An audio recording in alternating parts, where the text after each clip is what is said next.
Pierre Trépanier, vous êtes biographe. Oui. Une biographe, ça fait quoi?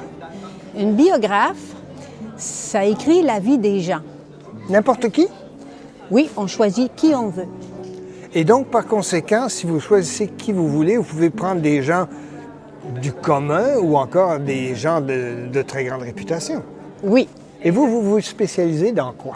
Bien, moi, j'ai choisi d'écrire la vie de gens qui ne sont pas des figures de proue dans l'histoire du Canada, de sorte que c'est un peu plus difficile parce que c'est plus difficile à vendre. Si j'écrivais, par exemple, l'histoire de Céline Dion, bien là, ça se vend à toute vitesse.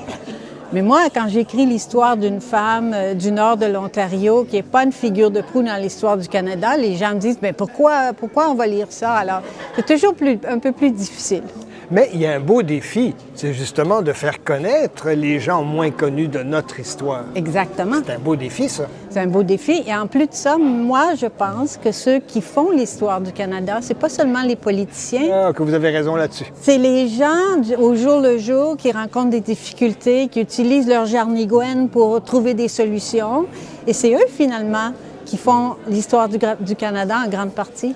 Dans des entrevues précédentes, vous me disiez que vous attachez énormément d'importance à tout l'aspect recherche, à prendre du temps à trouver les indices, les faits, les relier, les comprendre, les intégrer dans votre écriture. C'est vraiment ça aussi le métier d'écrivain biographe?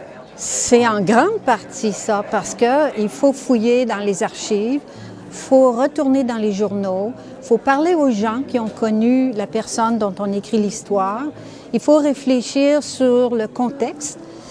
Il faut replacer la personne dans le contexte historique, dans le contexte du métier qu'ils font, dans le contexte de la ville dans laquelle ils vivent. Alors, c'est une recherche très longue, minutieuse, mais c'est là le plaisir. C'est de découvrir ces petites informations, de dire « Mon Dieu, que les gens vont être surpris en lisant ça », mais c'est ça qui rend la chose intéressante. Le deuxième s'appelle « Le petit anglais ». Et ça aussi, c'est quelque chose qui est arrivé dans mon environnement, qui m'a fait comprendre que l'amour est essentiel dans les relations interculturelles. Et c'est arrivé à mon père, qui recevait son petit-fils d'Angleterre, qui avait 5 ans. Et mon grand-père ne parlait pas le français, puis le petit ne parlait pas l'anglais. Alors, le livre raconte tout ce questionnement muet de cet enfant-là qui ne comprenait pas pourquoi son grand-père ne lui parlait pas. Alors, c'est un événement qui, pour moi, m'a fait réfléchir beaucoup.